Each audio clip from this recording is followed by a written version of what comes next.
Hello, welcome to the Black Mind Games podcast, episode something or other. Lately,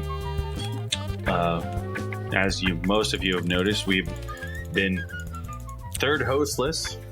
Generic white guy number 5 has left us to go do a very interesting career in the future. Very generic white guy things. Very generic white guy things.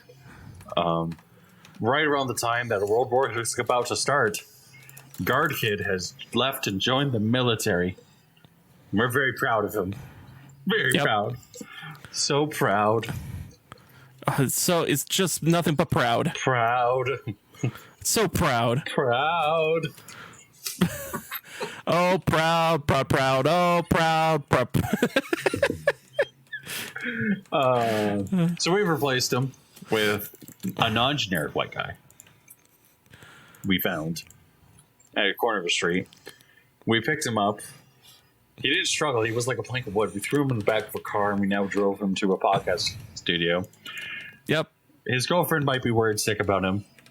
Michael is on the show tonight. Hi. Hi. Happy to be here. That's good.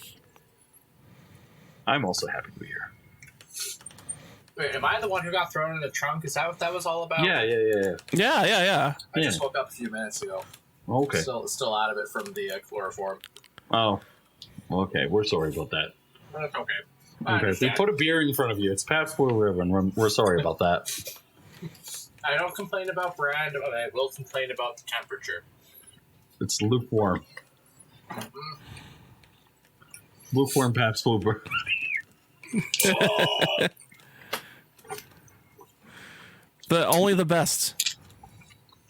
Yeah. Crisp. I gotta say, Waterloo Amber is pretty good. It's a half decent beer. This week has been an interesting week for some people. Josh, how was your week? I played video games. Did you? I did. Mike, did you play video games? What the hell is a video game? Good question. Oh, yeah, it's a thing with electronics and it involves a monitor that has output of color. We played Halo Infinite this week, Josh. Nice. Sure did. Yeah, my shaming of you worked really well. Why did this like start sucking? And then you're like, oh, I just got like 20 and 1.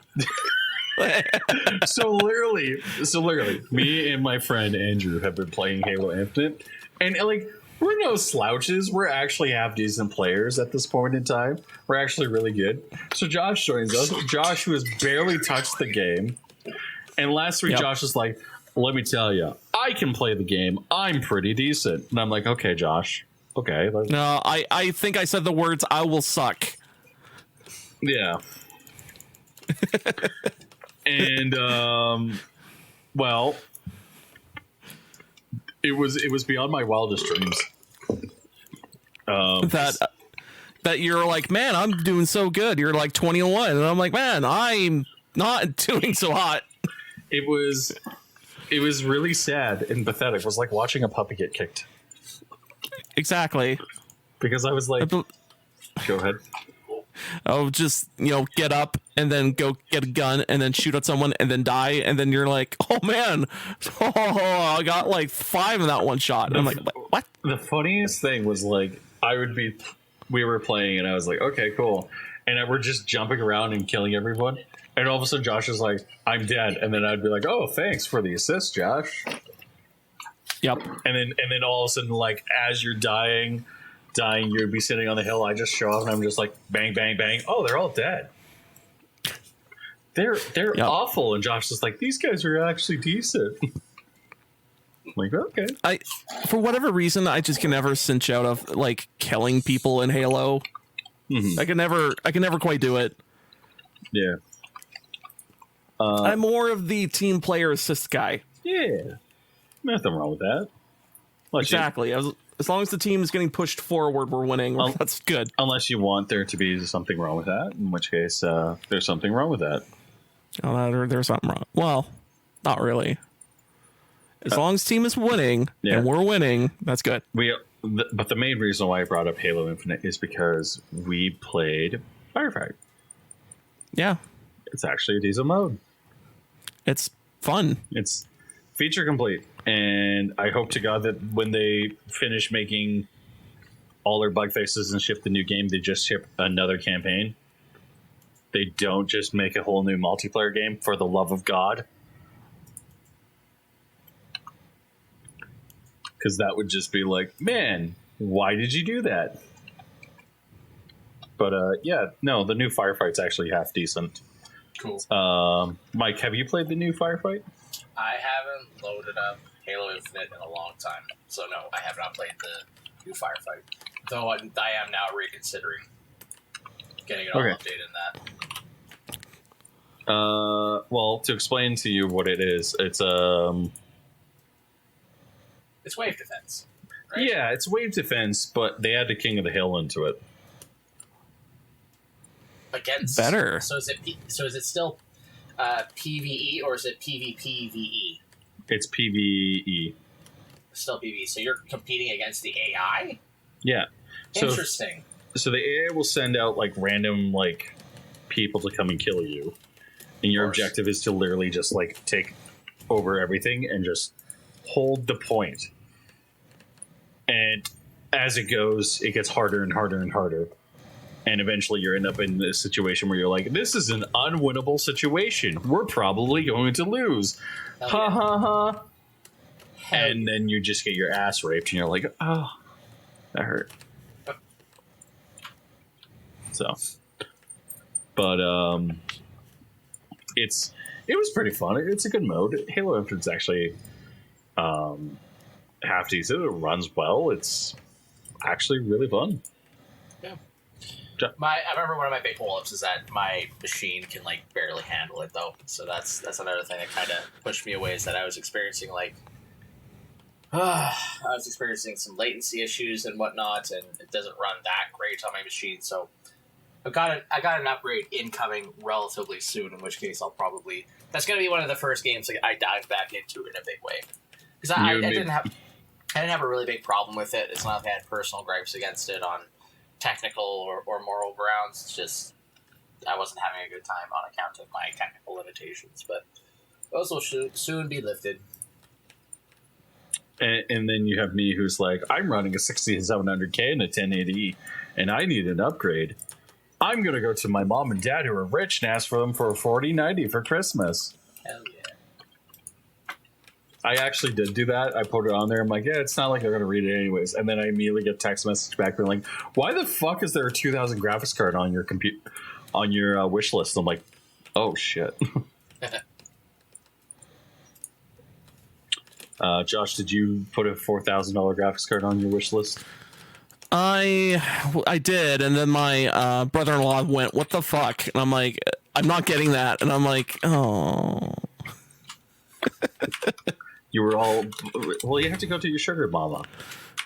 I tried, and then it turns out they left town, and I was like, "Oh." Okay, I'm sorry. How about how about I give you a high five and a high five? Is that okay? Is that a graphic? Can I put that in a graphics card hole and that'll work? No. Darn it. Do you really just want it? Do you really just want a graphics card? Maybe with a new motherboard and RAM, and how about how about you buy it and I assemble it? How about that? How about I can assemble it? It's just like Lego. Damn it, he's getting smarter. He's learning. He's actually going to be able. He's actually going to buy an actual computer this time. Fuck. It's going to get something decent. Or I mean, what I usually do is go to Memory Express and go, "Build me computer, please." You do the same. And they do a decent job. That's funny because I'm like I do the exact same thing. But like the funny thing is like I go to Memory Express and I'm like, yes, I would like this computer part, and they go, why? And I'm like, that's a good question. I can't answer it. But here's a benchmark from gamersnexus.com. And they go, okay.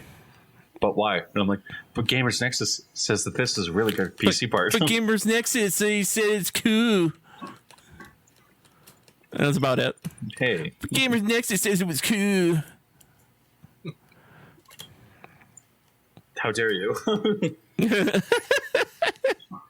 That's it, Josh. You can buy your own PC parts. I hope. I look forward to when you get an R5 7600K. Darn it. Shit. Oh, well. Not actually. I'm joking, but I mean, there's some decent $300 cards that are like, oh, this is like $300. It's pretty good. no. Are you sure? Yes, Uh-huh. very much so. Uh-huh. It's gotten really bad. Uh-huh. The $300, like for you and me, like anything at this point is basically an upgrade. Oh, yeah. So like, but like $300. When I say like $300, it's like oh, like this is going to be like the graphics card of choice for like the next 5 years. This is going to be the one that everyone buys, like sells like hotcakes, and everyone's going to buy like 6 of them. And what ends up happening is everyone goes like, man, I can't wait for this new graphics card. And it comes out and it's like actually now worse than like a generation ago. And you're just like, but why? And they're like, you talk to the graphics card manufacturers, they're like, well, you see, things cost money and we don't have enough money. And it's like, but why though? But why not just make it better? And they just go, well, you see, long, complicated story. And you're just like, but I don't care. I just want to know why. But why?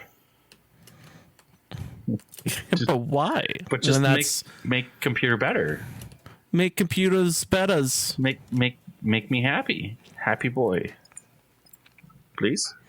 I'll cry like Snoopy if you guys don't do this. Mike, what's your opinion on stuff like that? Computer upgrades. On computer upgrades, like yeah. What's the specific question? Sorry, let me. Like when you're upgrading your PC, like what's your opinion of like 300? Are you one of those guys that goes to a Memory Express and it's like, what is the $300 graphics card of choice? Or are you somebody like me who goes to Memory Express and you have a specific list of parts and they're like vastly outside of your budget to the point of where you shouldn't purchase them, but you do it anyways? So between the two things, I sort of have a rough idea of the kinds of components I want to get. Maybe short of having specific brand names, I have specific goals that I want to accomplish. I want more RAM. I'd like maybe a better processor, a motherboard that can handle all of it, and a much better graphics card. So you're like Josh. I'm gonna walk up to the folks at Memory Express in particular and be like, here's what I want to accomplish. Here's my budget that I have allotted for all of this. Help me make it happen. I did roughly the same thing on my first PC that I'm using at this exact second. And they helped me out a ton. So I don't see why I wouldn't be able to go and just kind of do all that again. Okay, so I'm the weird one. Okay, got it. At least in this specific regard, sure. That's good to know. I will be the weird one. It's okay to be the weird one sometimes. Yeah. Being the weird one's all right. But yeah, no. That's interesting. But Josh, you played some video games this week. I sure have. What video games did you play? I played Vomitorium and Stop Dead. Okay. Let's talk about Stop Dead, because that is a interesting concept where they made a full game out of it, and it's kind of a speedrunning concept of, hey, what if you're a character in game cannot stop moving, and if they stop moving, they're dead. So it's the speed movie dilemma. Did you talk about this game before? I think you did. I have, but I was like, I haven't touched it, but I know the concept of it.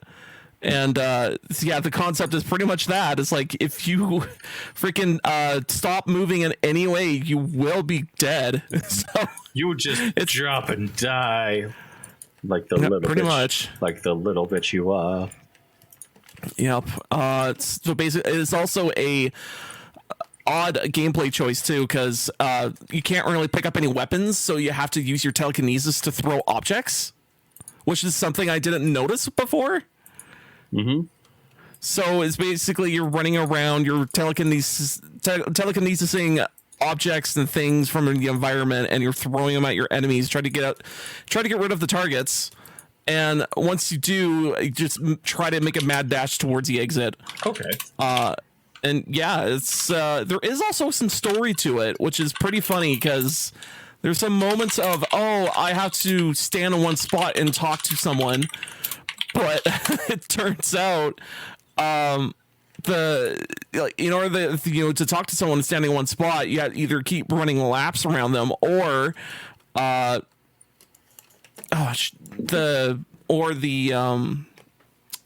there's a treadmill just out in the middle of nowhere coming out to help you out. Oh, okay. Which is pretty kind of funny. Mm-hmm. Because at first I was like, oh, this treadmill makes sense, and then later on it's like, what is this? This makes no sense. Just a treadmill just pops out of nowhere, and you're just like, yep. And you're like, oh, I can run here, thank God. And so you're constantly going. It's kind of like Crank, kind of like Speed the movie. It's like just oddball idea, but it kind of works. makes sense. Yeah. What else?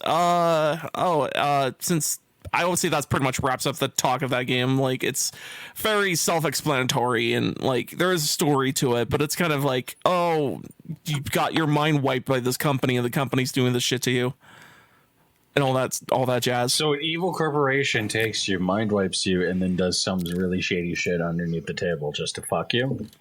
It sounds like it. Oh, okay. Unless you're like a weird, like, freedom fighter or something, but yeah, like the concept of the game is just, hey, keep running. Did you stop? No, keep running. Keep running. Keep going. Don't stop. Can't stop, won't stop. And then I guess I could switch gears to the second game I played. The other one is the what's it called? Oh yes, the Vomitorium. Okay. Vomitorium. It's a weird, surreal Doom like game, and I do mean Doom in every essence of the phrase because it's using the engine. Oh, so it's using the build engine? No, it's using. I think it's using GZ Doom. Oh, or something. Yeah, something similar to that. Okay. And yeah, and basically at first you're playing the game and you get this like OK pistol. And then you're like, the game gives you some expedition dump of like how Earth went shitty because some door opened to the Chaos Realm or something, and this Chaos Realm is all weird and fucked up, and you're trying to right the wrongs of the past, and all. It's a lot of. So does a character at some point say, "I am going to send you to the Chaos Realm"? No, sadly, or the Shadow Realm. It's more of there was no Yu-Gi-Oh reference at all. No Yu-Gi-Oh reference. I'm sorry. I'm very disappointed. There was no Yu-Gi-Oh reference. How could they do this and not do a Yu-Gi-Oh reference? Although there's more of the stories about how Earth turns into a post-apocalypse and there's no more humans left, and you're like supposedly the last human because you're literally melded with all the past, the last humans that there was. You were melded by their. So like their bodies or something. It's weird. So you're the Emperor of Mankind? Kinda, yeah. You're Big E. I'm Big E. So you're gonna create 20 badass Primarchs to stop, be your generals, and then you're gonna create 20 post-human super soldiers in order to like fight legions of 20 badass Primarchs in order to be your generals, then 20 legions of super soldiers in order to be their like armies, and then you're just gonna fucking annihilate everything across the planet Earth. About right, yeah. Okay. So is there a guy called Melkador in this game? I don't think so. Mike, do you have any questions? If the question is like, do I have any specific question about Warhammer 40k lore? I am not so foolhardy that I would say, oh, I have a question about 40k lore, because It kind of seems like one of those things I kind of need to know most of it already to even make sense of the questions, and I don't want to walk down that rabbit hole right now. So no. No, about the game, bud. Well, which game? About Vomitorium. Okay. Mike's doing coding training right now. Ah. I'm wrestling with some CSS bullshit. I hate it. I hate CSS. I hate CSS styling. I like the logic of actual scripting and working with variables and shit like that. HTML is really good. HTML is a really good language. CSS is a fucking bitch. I hate CSS. It's the HTML worst. is fine. Scripting is cool. CSS, garbage. Whoever designed this piece of shit. Like it. Yep. Oh, yeah. Whoever designed it, whatever group of people designed CSS. Sorry, Josh, this is a tangent. Whatever person designed CSS, there's a nice jail cell waiting for them. No, they have their own ring in hell.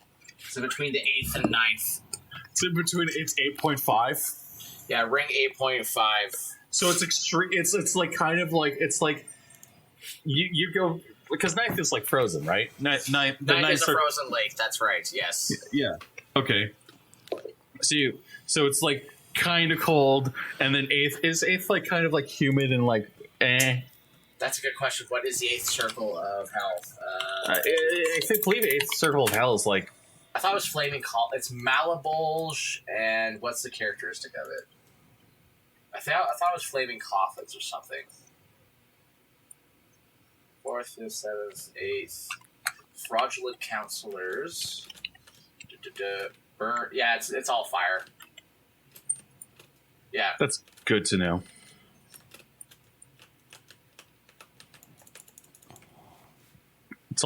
It's just a fire lake. Okay. Actually, wait. Actually, that was. Wait, hold a second. It is Burn. Let me be specific here. Okay. So there's a special 8th circle of hell. Anyways, Vomitorium while Michael looks that up. So anyway, Vomitorium, it's a Metroid-like. I want to say, I would say Metroid-like FPS, where have a gun. It actually doesn't consume ammo at all, so it's infinite.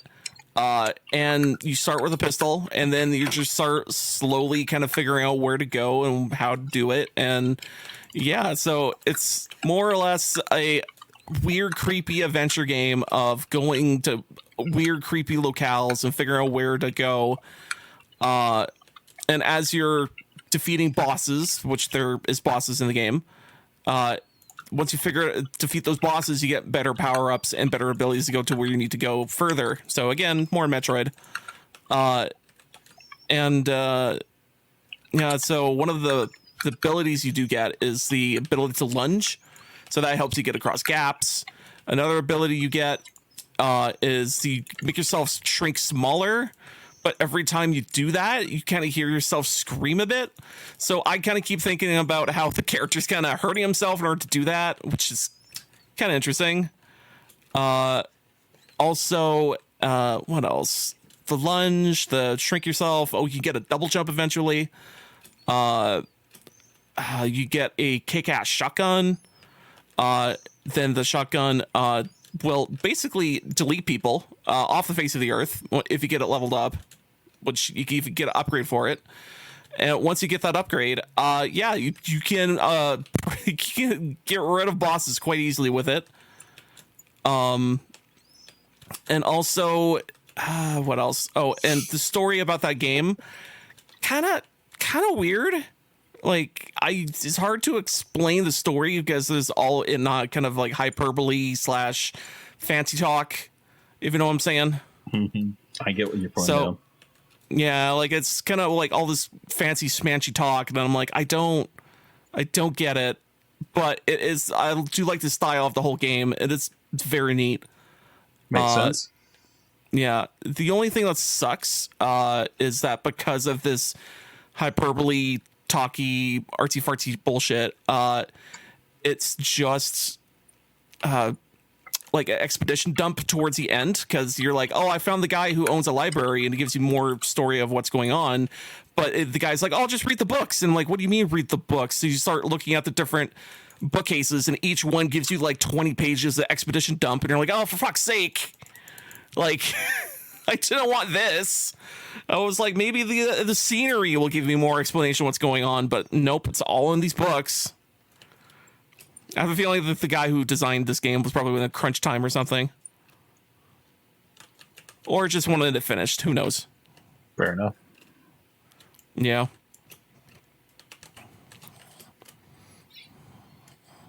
Yeah. Okay. So that sounds interesting. Yeah. So, like, what is there any other weapons other than like a shotgun and stuff like that? Is like there assault rifles and stuff like that? Actually, you do get an assault rifle. Actually, that's like that's very towards the end of the game. Is there a glory kill system like Doom Eternal and H Doom and Ultra Doom and? No, it's more just traditional shoot them down. All the monsters you fight against are creepy as all get out. Mm-hmm. What else? The sceneries you're going through are also creepy as all get out. Mm-hmm. And what else? And if you're familiar with Doom and its controls, they're very transferable with those controls, so you can check out the map at any time and figure out where you're going. And there is also some secret stuff going on. With like you can find some secret pickups and stuff. Macy. What else? Macy. Oh, I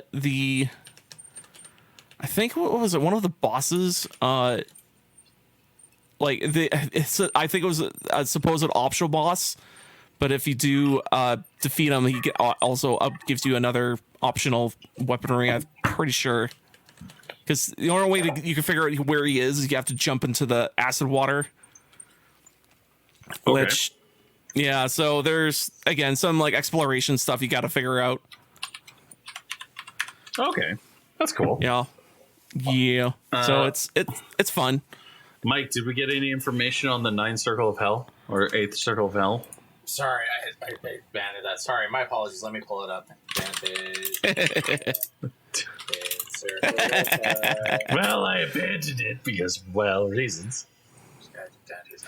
Hell. No, I don't want a Penguin Press article. Penguin Press article might actually have the most information regarding this, actually.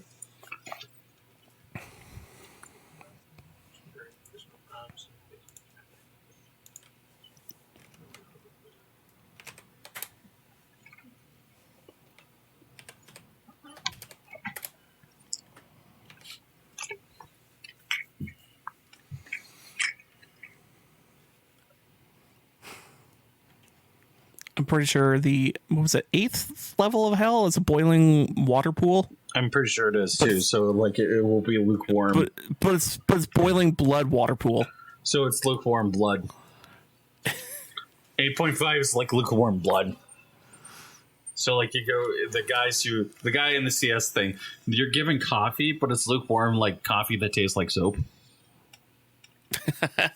So every single time, like you have to like drink this soap coffee, and you're just like, it tastes like soap, and they're just like, yeah, that's how we get the coffee. Yeah, it's in soap. Yeah. Little demons handing you coffee. He's like, so how's your day? And it's just like one of those like you're just dealing with like somebody who's like, how's your day? How's it going? Are you doing good? Coffee. You get the coffee. It looks like coffee. Yeah. But there's like soap suds subtly in there. Yeah. And you're just like, the picture is much more complicated than I thought. So the 8th circle is for like kind of what's called simple fraud, but there's a bunch of sub circles within it called bulges, and each one of them has a different fucked up thing going on inside of it.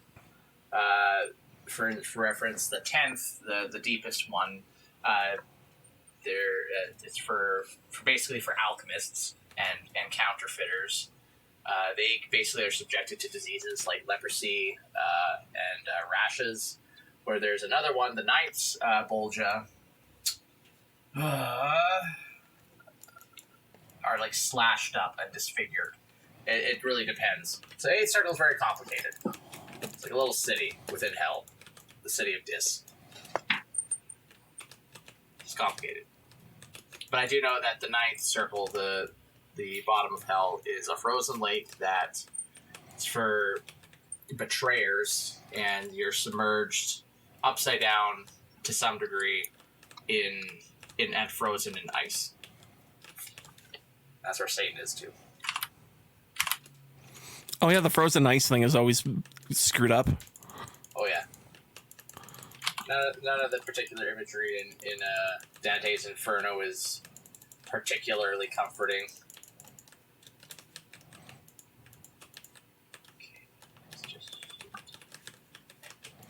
Come, Stain.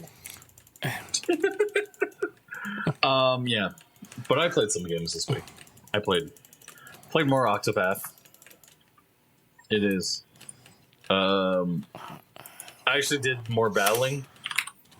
Holy fuck, that game's actually half decent. Oh. It's, you know what? It's not a surprise to me that, like, oh, it's actually really fun and really good, and I actually quite enjoy it. It's more along the lines of like one of those things where, like, I'm playing it and I'm just like, it just feels like as if it just needs some time. So, like, I'm playing it and I'm like, man, I just need to put time into this game to get better. And the thing that makes it really special is the burst system. So basically, every single time that, like, you attack an enemy, you gain up burst. And as you gain burst, you can do multiple attacks. So you can burst and like basically cause an enemy to break, which stuns an enemy, and then you can attack again.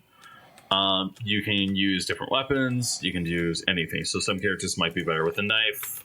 You can run spears. It's all kind of dependent on like what you're kind of after. And right now, since I'm started off with the merchant girl, she apparently has like one of the more decent character starts. So she has like shitloads of money. So I just have been running around buying everything, and I've been like, I'll take that, I'll take that, I'll take that, I'll take that. So I have like all these health potions and shit, and I'm just like, ha ha ha. I'm a little child with health potions. So that's one of the things I've been doing and dealing with. So for that game's really fun, really good. I need to put more time into it, and who knows? Maybe I'll just be like, this game sucks by the end of it. This game sucks. This game's terrible. Nobody should buy it. I don't like it. It's poopy. Yeah. I don't like it. It's terrible. Nobody should play it because it's terrible. It's so poopy. Yeah. It's the worst game ever made. Yep. It's full of poopy butts. It's full of the worst shit ever made, created by little children in order to make sure that I hate my life. You killed my dad. Oh no. The other thing I will say is I also played. I picked up a game I started playing a little bit while back, and that game was System Shock, and I started playing that again. And holy fuck, that game's fun. More fun than the other game I played this week. Holy shit. What was the other game? I played Dishonored 2. I booted it up for the first time. I'm probably going to finish it. I'm probably going to play through more of it. I only have 81 minutes in it, and I was drunk. And let me tell you, when you compare System Shock to Dishonored 2, the System Shock remake is a lot better game. It has a lot more going on with it. You actually feel like as if you're actually being able to do a lot more. And maybe it's because Dishonored 2 starts off like really heavy-handed with kind of how it works. But the way that game starts off is like your entire kingdom is going to be taken away from you. Your dad is going to be turned into stone. And we're basically going to confirm that Corvo was in fact your father. Nice. Which is something that we didn't actually confirm in Dishonored 1. It was very implied. It was very much implied that him and the queen were like fucking. Yeah. Yeah. But like, it's very much implied that like Emily is basically going to be like Corvo, and she's going to do Corvo things, and she's going to have her own special powers. And the more I am like playing this game, I'm just like, you know, I just don't think that this is. I just don't think that this is a good follow up to Dishonored 1. Because like the way Dishonored 1 starts is you get framed for murder, you get thrown to prison, and the outsider makes you an offer that you can't refuse. So you break out of prison. Whereas like Dishonored 2, the way it begins is like the queen comes in, the sister comes in, takes over your throne, and it just doesn't make sense. Like everyone's like, oh well, you know, we're just gonna like calmly let this woman come in and seize your throne and all this stuff, and we're just gonna usurp everything. And it's like, how did you guys take over the throne? You know, at some point you just go, no, that's not how this works. I don't know how this works, but this is how this works. This is how it works now. I can just walk in and just say, proclaim I'm the queen of the thing, call myself Emily Caldwell, and take over the throne room. That's how that works. That's how this works. That's how that works? That's how it works. Oh, that's how that works. I'll just take control of this throne and then just lock her away into a tower and not have to deal with it. Even though the probable fact is I should probably, you know, be made Duchess or something like that if I was actually legitimate and can prove it. And Emily would have to rescind her throne either forcefully or non-forcefully. And the easier solution is probably non-forcefully seizing the throne through proof, evidence, and conversation and convincing and politicking. But no, they just take the throne and they're like, it's the throne. The throne is now taken. So, me no likey. Me think it could be better. It could be. Me think thing could be better. Thus me annoyed that it could be better. And then you have System Shock, which is Chef's kiss. Chef's kiss. It's like the game of the year. Or blowjob noise. That works too. No. No. But we have some other topics to talk about. Other than video games. What happened this week? GTA 6 got announced.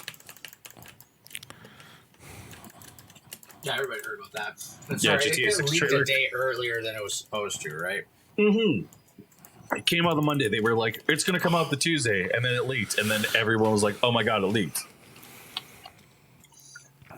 Yep, and they're so eager to push that trailer out for whatever reason. Yeah, and then Rockstar was like, well, I guess you ruined it, so I guess we're just going to throw it up there. And everyone's like, thank you. They have this weird elitism with their shit, and it's like, you shouldn't have this. You mean an elite system that's earned? I agree. No, elite. I mean, elitism as in like they get so pissy when people are like trying to understand why certain things are developed for their game and shit. And it's like, no, people are trying to understand, so they want to appreciate it more, not like, you know, get rid of the mystique of what your games are. I mean, which, yeah. Like, I mean, that guy, also another story that happened was a guy who was not leaking, but like sharing stories of the development of the past games that Rockstar has ever developed, and trying to tell stories of like, oh, this is why you shoot at the moon and it gets bigger, and this, all those type of things. Mm-hmm. And basically it turns out like there's people that he was working with are getting pissy about how he's sharing their secrets and all this junk, and it's like, what? Really? Like, I wouldn't consider that a secret. I just think it's like a neat little factoid that you like to have some background on. Like, I mean, there's a lot of reasons why like devs don't like doing that. It kind of like because it fucks with the secret cake. Because everyone wants the players to believe that, like, yes, the way that games are made is that we go to the back room. There's a little sacrificial temple loaded up, and you have load a goat onto it or a small child, and you just sacrifice them to the Dark Lord of Satan. And then all of a sudden, Satan just makes a new game, and it comes out of the ground, and hey, that's how it works. When in actual fact, it's like hardworking people actually making a product. Yep. And that's just the impression I get is like, well, you're ruining the mistake. It's like, no, but everyone kind of knows now how a game is made. It's pretty easy to know. Yeah. Exactly. Like, It's if anything, it's just more of like, I just want to know further. I want to know more. Just let me know more. If I had to throw in maybe a consideration for what might be like an explanator behind maybe this behavior, and you're freaking out over the trailer and all that kind of stuff, is, do we know when exactly Rockstar, or rather maybe their parent company if they are owned, do we know when they start doing investor calls and that sort of a shit? If I had to guess, there might be something like that rolling down either at the end of this quarter or maybe the beginning of the year, where they have to start essentially doing all their roundup saying, hey, give us money, investors, so we can make this cool game. And sight unseen on what the actual game is going to look like, all investors really have to go on is reputation of the company. So if the company is full of holes and it seems to be leaking and they're not containing their own internal docs very well, that could inspire, or that could cause a failure of confidence in at least some of the investors. And this game looks like it's got to have like a ridiculous budget. Yeah. So there could be other things at a more executive / corporate level that are on the line that's spurring a lot of this behavior. If I had to guess, that's a good idea. Purely spurious. I have no idea if that's true or not. That's a good point to make. But the problem with that is that, like, if you're talking about a former employee and they have been gone for over a year, that's not an issue at this point.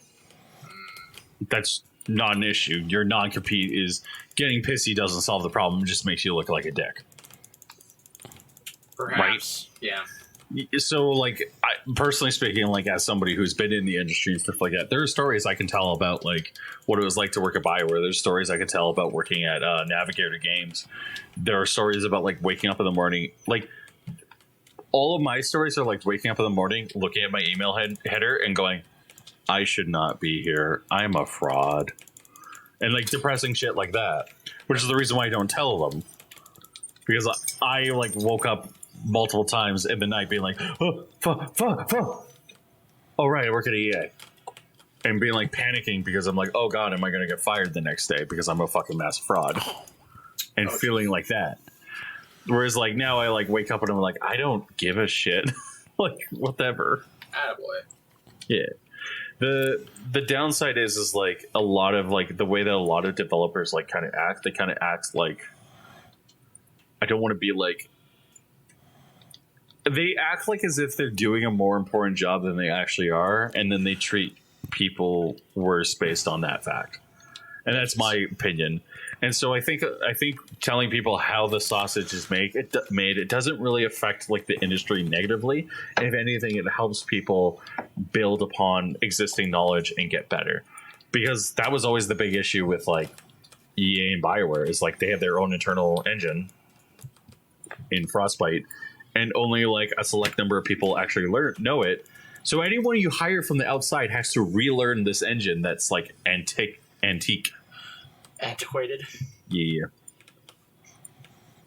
And I'm fine saying that. Like, I think that Frostbite is a very beautiful engine. I think it works really well. But man, that engine has problems. Yeah, every engine has problems if you have people who aren't properly trained on it, and if you have a psychotic death grip on making sure your employees only work with it, or make the process of learning it kind of proprietary. So nobody's going to come in with Frostbite knowledge that hasn't already worked in EA. Exactly. That doesn't fucking help. Yeah.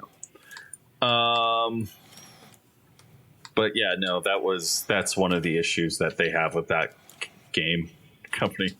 But the other thing is like, you know, the more like you're right about like leaks and stuff like that. Whereas like if Rockstar continues leaking stuff, it just looks really bad and the investors might be pissed off. That being said, I don't think we're going to end up in a situation where Rockstar is going to make a really terrible decision like Last of Us that negatively impacts the game. Sorry, can you repeat that? When Last of Us 2 came out, there was a bunch of leaks that came out, I think 6 months beforehand, Josh? I think so. Yeah, it was 6 months. Yeah. It was 6 months before, and it got revealed that Joel was dead. Like, he was just going to die. And basically what ended up happening was everybody spread the leaks, and they were really, really bad. Naughty Dog basically had to come out and say, like, look, that's not the actual story. It's not the actual story. And then the game came out, and it was the actual story. And everyone was like, this is literal dog shit. I hate this. And it was one of those things where, like, you look back on it and you go, yeah, I don't think that, like, any other company is going to have something like this. I think that there are lessons that were learned from other individuals. Well, in Naughty Dog's case, we can almost certainly attribute that to Neil Druckmann was the creative director in a lot of these situations, and when it got out that his bold narrative choices turned out to be really questionable by pretty much the entire fan base, he decided to, instead of saying, you know what, maybe I have made a mistake narratively here, maybe we can go back to the drawing board. He doubled down on his own bullshit. Like, it's more of a matter of ego than anything else with Naughty Dog's case. Yeah, like that's a guy who's killed. I think he killed Uncharted 2 in a very similar fashion. Oh, neat. Yeah, but that said, like, yeah, like, I don't know. Unless they reveal like the main characters, I don't know what is the worst thing they could do. Is trans and fucking goes and shoots up a school of Christians, I don't think anyone's going to give a shit. Like, unless they reveal that, like, you know, you have to go out and hunt people with Mustangs and just shoot up schools of Christian children and then turn around and call everyone a Nazi, I don't think anyone's going to give a shit. Lol. I don't think unless they go really hard into that section where they just start making like commentary on like a certain group of people and then just start calling like everyone Nazis, I don't think anyone's going to care. While clapping for Nazis and cheering them on in Parliament of a certain nation that's to the north of the United States.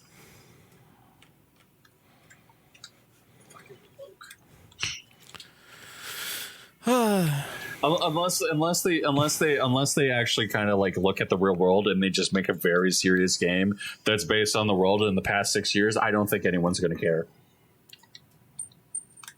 It remains to be seen, I guess. they just because like apparently like 90% of that trailer is like stuff that actually happened in Florida. Yeah, I've been seeing some of the memes about that's fucking wild. So unless they're like, yeah, you get arrested for like not wearing a mask, that's going to be hilarious. Ugh. So, yeah, my prediction is I don't think anyone's going to care. I think they could make a trans character, and I don't think anyone's cared. And actually, there was some speculation that it was a trans character, and I was just like, "Cool, I'm still going to buy it when it comes out on PC because I don't care." Good for you, Jeff. I mean, I think they pretty much nailed GTA 5 the GTA 5 characters with Trevor. Because that's like the character that everyone. That's the character that like is the one who would go around and do crazy shit like that. He's a meta narrative commentary on the actual gamers who play GTA 5. Yeah, he's a personification of the id and everything that GTA players are supposed to embody. Exactly. And like he's just so perfect. And I think that like unless they make this character a total sociopath, there's no real way to get past that. Like I still prefer Franklin over everyone, but like that's me. but I also wasn't the character who would like run around and shoot up hookers and steal their money and all that stuff, right? Sure. Yeah. Josh, your opinion on that? Sorry for going a little political. I don't know. I don't know. Do you think that they could do anything that would make you not buy the game? I'm just not buying GTA 5 or sorry 6. I mean, it's probably not going to come out on PC until 4 years later. So, man, it's a really good thing I have an Xbox Series X that people can borrow. Oh man, it's a good thing I don't have any of the current consoles, so I don't care. Man, it would be so inconvenient if somebody came over and streamed with me, so that way then we could just make GTA 6 content and just comment on the game. Well, maybe in merch. Maybe you should buy Mario Wonder, Josh. Maybe I should get Mario game. And then talk about it on the podcast. I'm slowed down to 10% speed. And he adopted a southern drawl in his stupor. No. I'll fix this, Mike. I'll fix this very simply. In other news, Sega announced a bunch of crazy games came out at the Game Awards. And everything I said that should happen happened, except instead of Starfield winning 3 awards, fucking Alan Wake won 3 awards. Yeah, the Game Awards, fucking what's it? Alan Wake and Baldur's Gate 3 just kept winning all the awards over and over. No, Baldur's Gate won like 7. Yeah, 7 exactly. awards. 7 Is there awards. any No, it reason won to 10 believe awards, that- actually. Is there any reason to believe that the Game Awards are in any meaningful way distinct from, like, say, something like the Grammys? No. No, they're both the same and just as corrupt, probably. It's Yeah, the Grammys kind of exist to take the people who are already at the top and do some really high-profile marketing for them by saying, hey, look, this won a bunch of awards, and by implication, these people are also better than every other musician on the planet that exists right now. So, don't worry about them. It's okay. It's okay. In Taylor a Swift similar is now. way, the triple A dev space, I think, is predilected with the idea of the Game Awards. And I'm not saying the games in question are bad, but the implication that they're everything that gaming has to offer. I don't know. It just seems very myopic by comparison. When you have people screaming about Baldur's Gate and saying that it's a bad game because it's feature complete, Okay, at some point, like okay, as a dev, when I saw that, I was just like, what the fuck is wrong with you? Like, as somebody who's been in this industry, we had this conversation at work, actually. I remember this conversation. We had it in the engineering meeting, and we were talking, and I was just like, yeah, how does everyone else feel about this? And everyone was just like, man, AAA devs are retarded. Like, actual fucking retarded. Like, dumber than a box of fucking rocks. And I was just sitting there, and I'm just like... It is vindicating that Baldur's Gate, being one that clearly was published complete, to have that kind of be a bulwark against the current sentiment of, oh, let's just publish a game whether or not, like, 30% of the content is missing. It's good to see that sort of classic design vindicated. It's more insulting than that, though. The thing that's insulting about it is that it's the people who should be caring about this and celebrating that the game came out and is as complete as it is, and it getting a company like Larian is getting their comeuppance, like FromSoft, and it should be celebrated. No, we can't have that because people should buy their generic Ubisoft shit number 3 again. And the thing that was really funny about it is, like, the same time that Baldur's Gate 3 came out, EA delayed Dreadwolf. Almost as if it was a giant sign. And I can tell people with a smile on my face that, like, oh boy, it's going to be fun when that game comes out. Like, I'm kind of excited now, and knowing that they have more time. But that's besides the point. Probably get delayed again. Let's be honest. But Like, you look at these awards, and it's like the games that won. Like, yeah, no shit, Baldur's Gate won. It's the most feature complete game on the list. Everything they set out to do, it ran. Product of passion and highly polished. Yeah. It's everything that gamers reasonably expect and have yet been starved of nowadays. Yeah, and then the only other story of note from that entire event is what Sega's announcement was. And there's a couple other pieces of announcement too, but let's be honest, people don't really give a shit about those. Other than Josh. Josh might give a shit about those.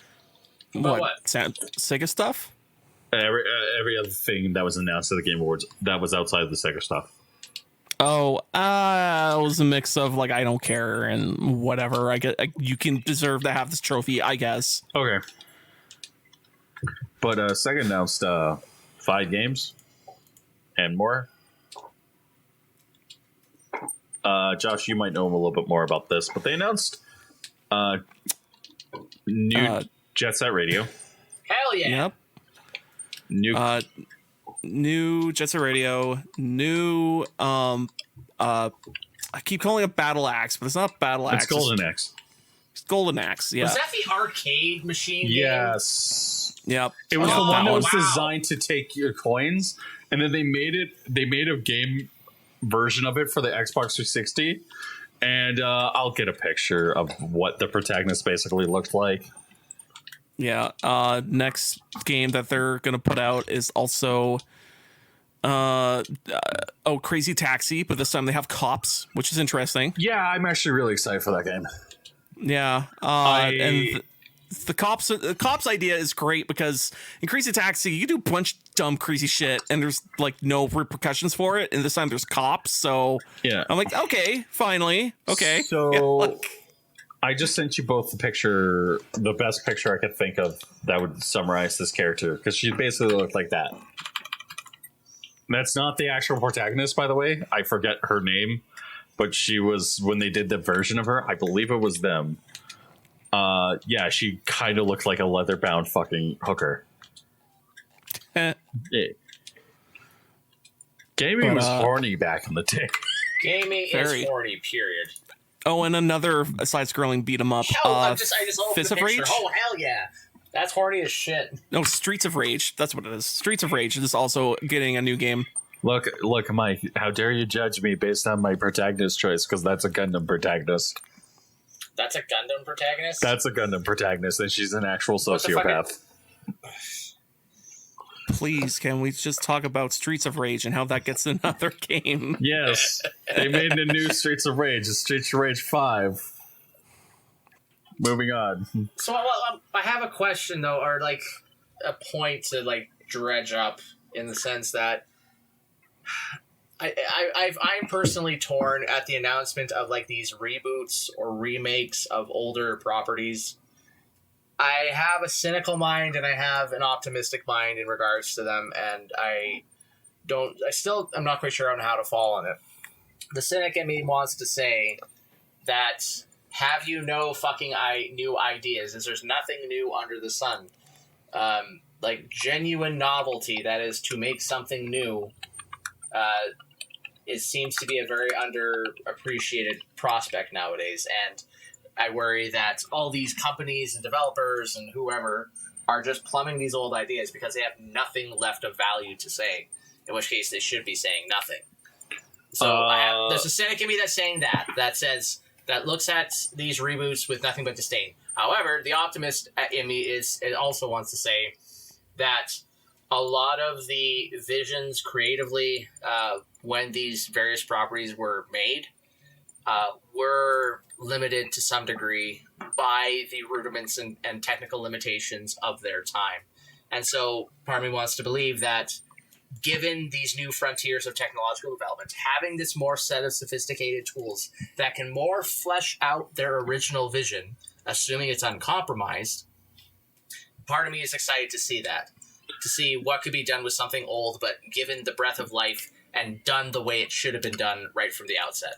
That's what the optimist in me wants to look upon these things with. But the cynic in me seems to be correct more often than the optimist, if I'm being honest. Do you want my honest opinion, Mike? Yes. When you look at the new Shinobi, you realize that they're actually doing a very faithful remake. When you look at the new Crazy Taxi, you actually realize they're doing something new. When you look at Streets of Rage, it's a brand new Streets of Rage with a new story and new plot. Every single thing that they're doing well, and they're taking old IPs and doing new takes with them, and that's perfectly fine. As long as they're faithful, that's fine. Well, here's the question though: does it have to be faithful, or is there something to be said about going in a different direction? Yes. So yes, for that question. Yes. Yeah. If there's something about if they're being faithful to the IP and they're taking it and going in a new direction, that's fine. If they're taking an IP and completely changing it and calling it and using the IP, what's a good example of this? Doctor Who. Okay, the new Doctor Who should not be called Doctor Who. Okay. What? Doctor Who. What? Doctor Who. Huh? Doctor what? Doctor Who. Who are you talking TV about? Show. The TV show, Mike. What doctor? Star Wars, What? Star Trek, Warhammer I love that 40K. These IPs that when filmmakers get a hold of them, they destroy and completely ruin and completely. You're left going, why did you need this? You just completely made your own fucking fantasy universe. Modern day comic books are a good example of this stuff. But this, I don't think they're doing that with. This, what I think they're doing is they're taking stuff that has been around for at least a couple of years, and they're doing interesting things with them. And they are new takes, and they are being faithful to what the IPs are. Crazy Taxi should have had cops in the beginning, and the fact that they're doing it now is oh, that's kind of interesting. That's a really interesting take. And the new Jet Set Radio, Josh, you were talking about Cyberbomb Fog. Yep. Which is a game I need to play. And you were like, this is a really cool game. And it's basically just Jet Set Radio. Yep, with added tweaks and better controls. Yeah. Yeah. And so, all of these decisions, I get what you're saying, Mike, of oh, well, if they have nothing to say, don't say it. But there are things that you can say with those IPs. And they need to be said. And they're doing something this is the thing that always pissed me off about EA and Activision and stuff like that, is they have such a treasure trove of old IPs that they do literally nothing with. BioWare has Steel Haze. There's Command & Conquer at EA and Wing Commander at EA. You have Starhawk at Sony. Microsoft has Gears of War. They will never do anything with. And it's just do something with them. Make a new Gears of War. Make a new Gears of War set in the Pendulum Wars. I think now that I'm thinking about it more, my cynic is starting to win in that it seems to be the case more often that where I get the feeling it's going is that, if I get this feeling that they're just looking at this as a marketing opportunity because these games take such enormous amounts of money to develop. They take such enormous amounts of money to develop, and so in order to get the proper investment to that, you need to basically assuage the fears of your investors. And what's the most basic way to do that? Mm-hmm. Say, oh, we're going to do something that our market research suggests to us will be profitable or is likely to appeal to the largest demographic possible. And so from the outset, the project is developed by market viability rather than a purity of vision. That's fair. I don't know. These remakes could come out and they could be amazing, but I have severe fucking doubts. That's a valid concern. The problem is that if you want something that where the creativity is drip fit in, that's the indie game community, and they will never end up on a stage and be called Game of the Year because fuck those people. That is the AAA gaming communities. mainstay. Well, then I think I've heard this idea floated around before, and the more time goes by, I'm like, yeah, this makes more and more fucking sense. Mm-hmm. We need to return, I think, to a different model, or we would be best served as gamers by a return to a different kind of model for developing these games. Though I feel that the nature of the technology, or the conditions of the technological environment, prohibit this to some degree. A little bit. I don't think you're wrong. If the current model is characterized by, to be in the AAA space, your environment is characterized by you need to justify something to your investors. That's the principal motivation. Mm-hmm. You need to justify something to your investors because this project's going to be massive in order to develop it graphically and also put it to market. Whereas I would say with about 15 years ago, might have been the horizon for it. Basically, what seemed to happen is that you'd have a giant parent company, and they'd have a fleet of different projects before them, headed by these small studios, and they'd say, "Hey, kid, go make us a game. Here, each of you gets $10 million or whatever, right?" Mm-hmm. And they put investments in a lot of different pots, knowing that most of them aren't going to pan out, but hoping and reasonably expecting that one of them, purely guided by their vision, is going to go forth and make something really cool and really unique and really grabbing that's just going to fly off the shelves when it finally gets there. Well, you mean like you're talking? What you're describing is you're describing what Nintendo used to do. Nintendo would have been one of them. Yeah, they would have said, "Hey, we have all these studios. They all have different ideas. Let's just throw money at them. Let's patronize them. Mm-hmm. Let's be patrons to them. Throw them a bunch of shit, and then see what happens." Yeah, most of it won't stick, but not all of it has to. We just need one really successful thing. I think a return to that kind of a model would serve us best. However, you basically, what also allowed that to happen was that you didn't need to throw a ton of money at an individual project in order for it to be fully realized relative to the technological landscape. But since we now live in an era dominated by increasing graphical fidelity, no thanks to the fucking GTX cartel, these projects require, because we're fighting the uncanny valley, to make it more and more realistic, which is the industry standard, which everybody punishes when you're not up to it.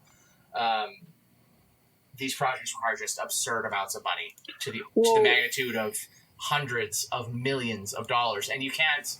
As there's I don't know if there are any companies that could afford to just be like, let's greenlight 10 $100 million projects. Let's throw $1 billion to the wind and see what happens. No company's going to do that. There are companies that do that, though. That's the other thing. Then why aren't they doing it?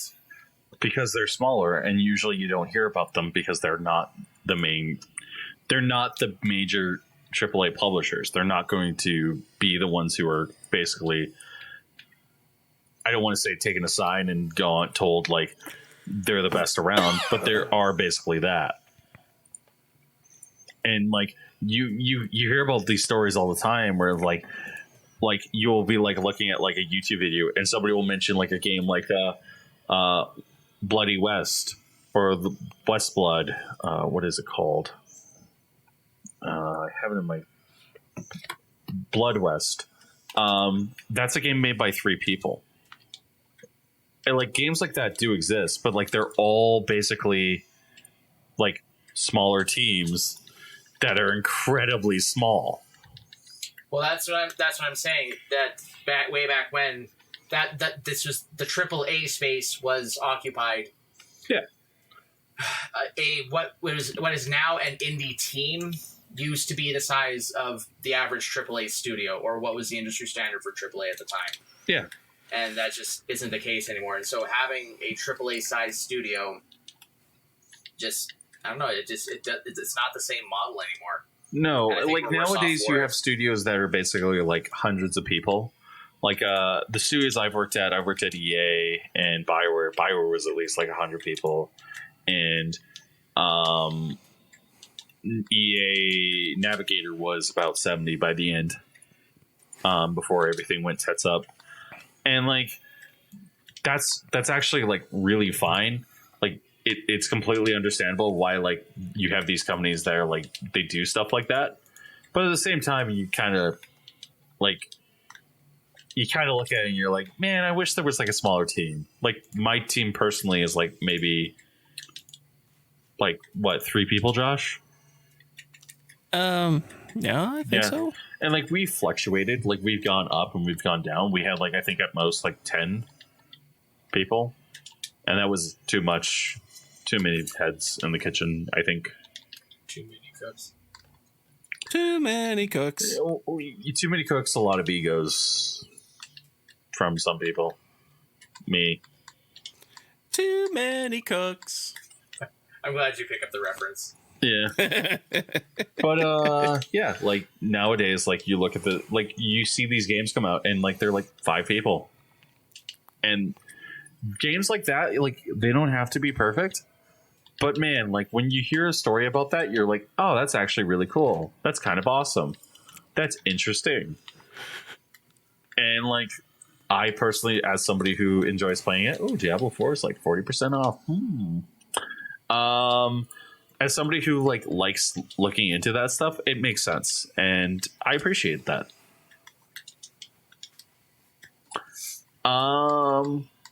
But I think that kind of wraps up that topic. Josh, your opinion on the Sega announcements?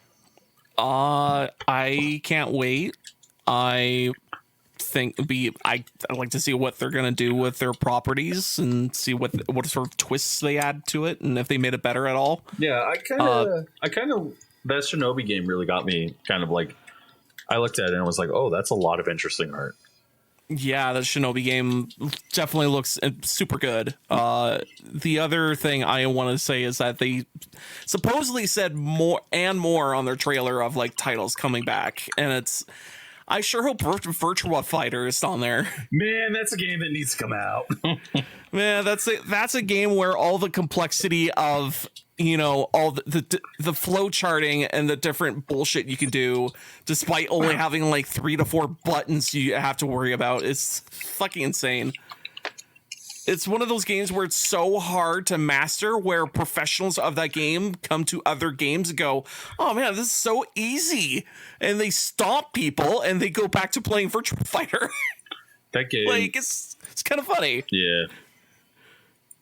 That's a game is Virtua Fighter the same one that was integrated into Shenmue? Yes. Yes. And also if you play Yakuza or Like a Dragon series, you can play the newer updated versions of the basically remastered versions in those games. And that's the only way you get those remastered versions. Wait, you have to buy a game, get to the point where you can play Virtua Fighter to play Virtua Fighter? Yeah. Is there online in 2-player? I think so. Oh my fucking god, Sega. Why?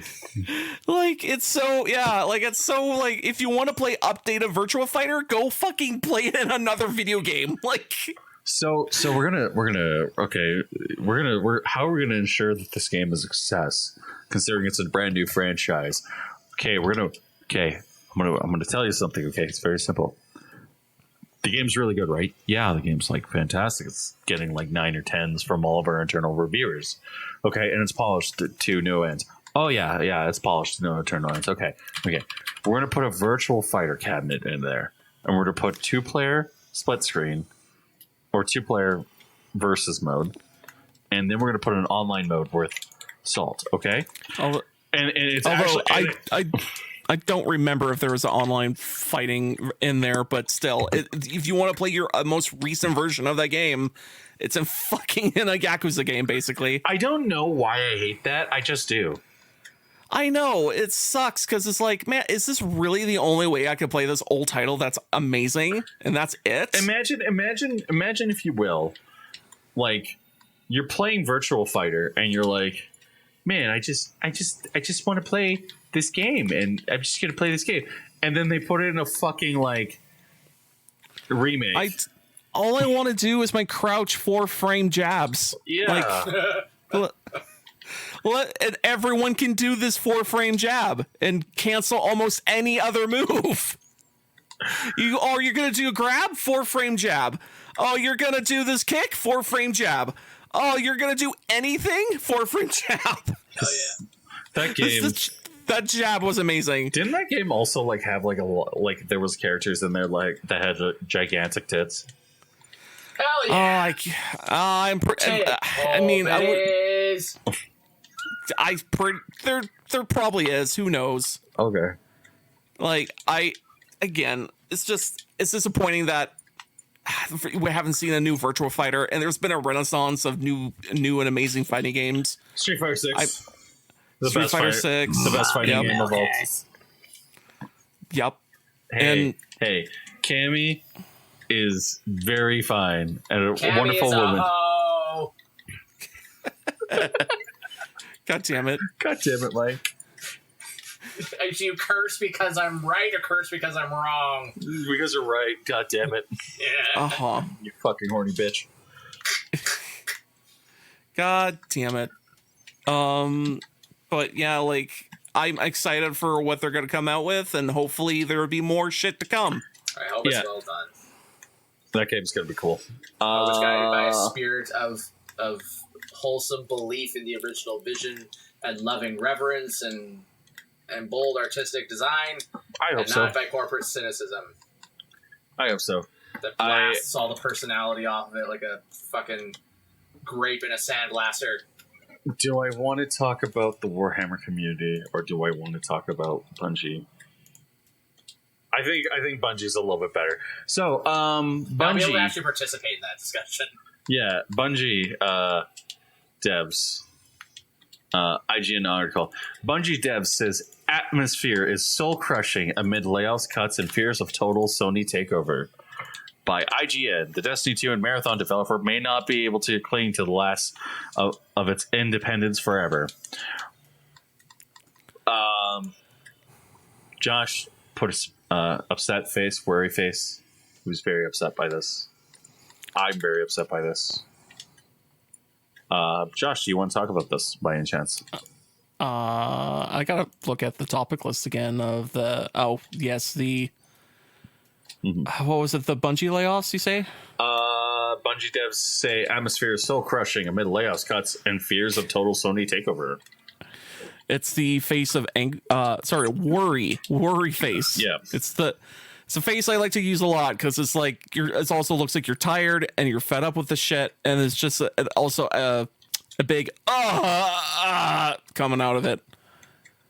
But yeah, like there more info about this layoffs coming out is also more info realizing the higher ups in this company are also shitting themselves because they're afraid of a Sony takeover.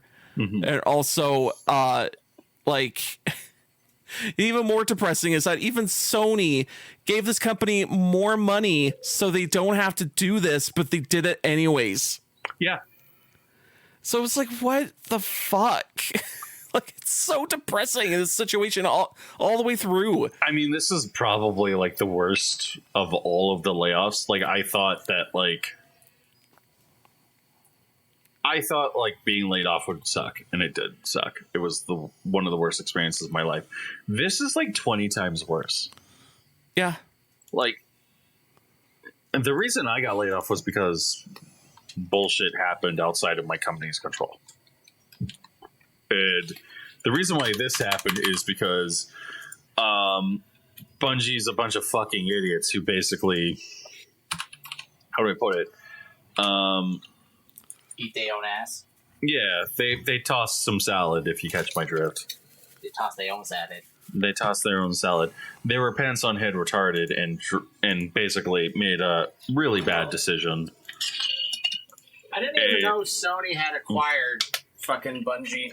When did that happen? August? So that's April? Like really recent. It was pretty quickly. It was like February. Something like that. But they acquired them and they basically said like, no, you do. And Bungie communicated like, oh, we don't have to do any layoffs now. And then they shipped I think they shipped the last expansion, which was bad. And it went about as well as you could expect. While Sony, the exact deals of Sony's detail to acquire Bungie remains unknown to the public sector employees, sources say the total leaders are currently split structure on the continual Bungie meeting certain financial goals. If Bungie falls short of certain financial thresholds by too great of amount, Sony is allowed to dissolve the existing board and take full control of the company. And with Bungie Destiny 2 expansion, the final shape delayed into the next fiscal year, and Bungie still investing heavily on Marathon, which we actually have a news story. We had a news story that came out about that a while back, where they said they took a bunch of Tarkov players, they showed them Marathon, and the Tarkov players were like, "I don't care." So this is looking pretty dire. Many employees understand Bungie struggling to meet necessary targets to keep its last vestige of freedom, such as the takeover wouldn't be shocking given its 2022 acquisition, but nonetheless be a stunning development for the company that has a historical pride on its independence. Mike, you remember the Halo days. I do. Josh, you weren't a Halo guy back in the day. I play with friends, but I never had an attachment of the game. Okay, so Bungie, as a company, was very much independent from Microsoft. Yes. They were one of those companies that, like, you would look at and you go, oh, well, they're just interesting. The more you look back on their development back in the day, the more you start realizing, how did anything ever come out from this company? Yeah. The more you look back and you hear stories about like how they were worried about chocolate milk, or no, they're worried. Like, if anything, it was like, oh, you mean Halo 2 was developed under 10 months and just insane amount of crunch in order to actually make a game? Like, yeah. Why? And they cut like 50% of the features. Yep. It was just like over 50% of the features. There was like a couple missions that they literally ripped off. And then you look at like what they did with Halo 3 and you're like, oh.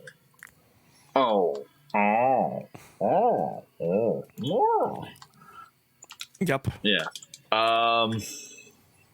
Yeah, like this.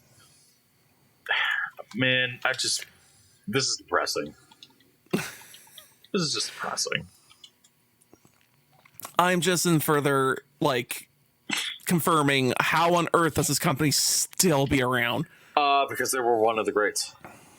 They lucked out. I guess they definitely lucked out. And then Halo ran its own natural course for where it could go narratively, and they didn't manage it, or then their luck ran out. That's just about it. Yeah, like as somebody who used to like look up to Bungie, I am like now like, Hey, the only thing I remember is fucking finishing the fight. We're gonna finish that fight. We're gonna finish that fight. The fight's gonna be finished eventually. That fight is gonna be finished. How cool would it have been if they had never made Halo 4? If they had made if Halo 4 was not released until after, like, if the next follow-up with a Master Chief game was not Halo 4, it was Halo Infinite.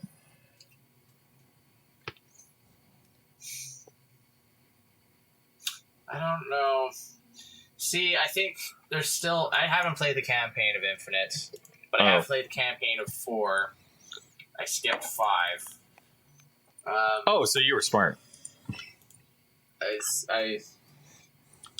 such an odd... You have to understand, it is such an odd occurrence for me to get into new games nowadays, and even back in the day when I was really gung-ho about that shit, it still wasn't exactly a common occurrence for me. Mm-hmm. And my participation in Halo 4 was more out of peer pressure than anything, right? That game was mediocre at best. The multiplayer was fun. Yeah. Halo multiplayer, it's hard for them to mess it up. They have messed it up, but anyways, the campaign was so dull, so boring, so forgettable. But I think it was fundamentally undergirded by the fact that I think what lent the original trilogy a lot of its narrative potency was it was about kind of the ridiculousness. It was both about the ridiculousness of waging a war between one or two very petty species versus the backdrop of like a cosmic level existential Lovecraftian horror threat that is the flood. And then having the two sides reconcile, and then a microcosm of that is the pure struggle of humanity, like barely hanging on while fighting against these titanic forces. And the epitome of that is the Master Chief, one guy against literal armies, right? Yeah. So I think that's part of like the narrative juice of what made the original trilogy work. And then what then was absent in Halo 4 going forwards is, one, the flood's not there. And to what degree, you'd have to ask, to what degree could they just like whip up another cosmic level eldritch threats? And they kind of tried with the Prometheans / the Forerunners, but that didn't really track. Not nearly to the degree that the flood did. And as well, there was also a tonal shift in the idea of humanity finally stepping into its quote-unquote its mantle and becoming the proper stewards of the universe. And therein, there stopped being a struggle. Because what was that? One of the opening cutscenes of Halo 4 is the fucking Infinity like smashing through a Covenant cruiser. Yeah, like it's nothing. Great of us to establish the threat of the Covenant. Now we can literally flop our dicks on their foreheads and break their ships in half. Yeah. Between those two elements, the lack of the overarching cosmic threat that kind of drove the plot forward in meaningful ways, and then two, the absence of all threat towards humanity, and therefore the absence of all their struggle, I don't know, that kind of... Well... That neutered any narrative potential that Halo had. Well, like the other thing too is like you have to think about like Bungie originally made the games, and when Bungie left, they were basically like, "Yeah, we have no idea how to like follow this up," so they made Reach. They're smart. They were smart then. Yeah, and they made Reach, and whatever your opinion of Halo Reach is, it's still a half decent Halo game. It has a good plot. It's works well. It's mechanically in like engaging, and narratively it's short and sweet. It's about it's that other plot element of struggle in the face of death, the fighting against overwhelming odds just because. That's the human story, and that's what makes Reach so lasting as a narrative piece, in my opinion, at least. Well, and then you look at like what they did with like Halo. I don't want to say 3, but like you look at like what they did afterwards with Destiny, and it's like, oh, okay, like there's problems here, but it's okay. Like Destiny's it's an okay game. I enjoyed Destiny, and then you look at like what they did now, and you're like, I don't know, man. I think that there's something that's been lost. And I never played Destiny. I you're not missing a whole lot, man. I didn't imagine I was. Yeah, it's disappointing. Like the reason why I'm like upset by this is like because it's like what they basically have done is they basically have gotten the company, and like Josh is kind of right. Like this is incredibly depressing. I don't know if Josh is still there though. Huh? What? Huh? Yeah. Am I still here? Yeah. But did you have any other opinions on this?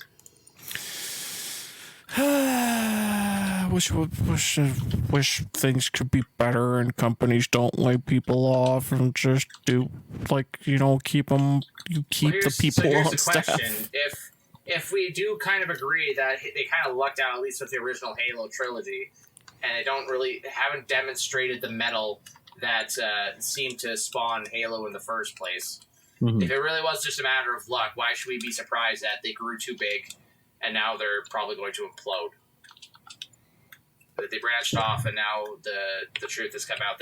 They just were really lucky with making Halo, and they haven't really quite caught that lightning again since, which shouldn't come as a surprise to anybody who's really savvy onto how this company operates. I don't know. Maybe they're getting their comeuppance in a way.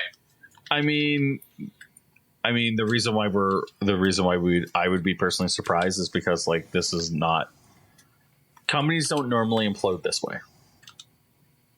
What, through massive acquisitions? Yeah, they don't normally go the route that they're going. And the route that Bungie is going is a very surprising route. They don't normally lay off 100 people, some of whom have been around in the company for like 3 years, 40 years, and look at them and just laugh.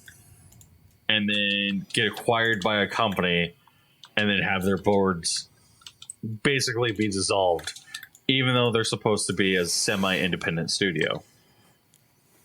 Well, when could you make a case that they lost that kind of independent spirit around the same time they were kind of getting subsidized by Microsoft? No. And incorporated into their corporate structure? No. You couldn't. I couldn't make that case? Okay. You can't really make that case. Because the truth of the fact is that like when Microsoft acquired Bungie, they basically moved them across the country and then basically gave them Xbox, and they said, go hog wild. The creative freedom was still there. Microsoft allowed Bungie to basically... But how much did they balloon their staff at that point? How big did the company get at that point? That's a good question. I think it gained like maybe 20, 30 people. And most of that was QA. The problem with Destiny, though, is like Destiny's a really big game. You look at like the scale of Destiny, there's hundreds of hours of content that you can have in just Destiny alone. And the way that they ballooned this company, it's pretty big. Like it's massive. There's no real way that you can kind of shrink it or put the genie back into the bottle unless you start laying off people. And like that's the cost of live service games, is that you need massive staffs because you need to constantly be pumping out new content for your player base.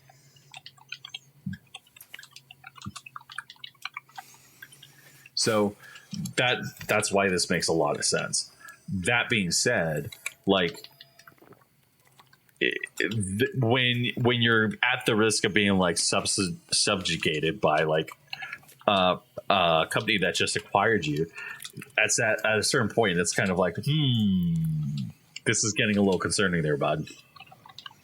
Well, the moment they start, the rule, not the exception, is that every company that starts to quickly grow in its volume of workers disproportionately accelerates the expansion of their management sector, not their developer sector.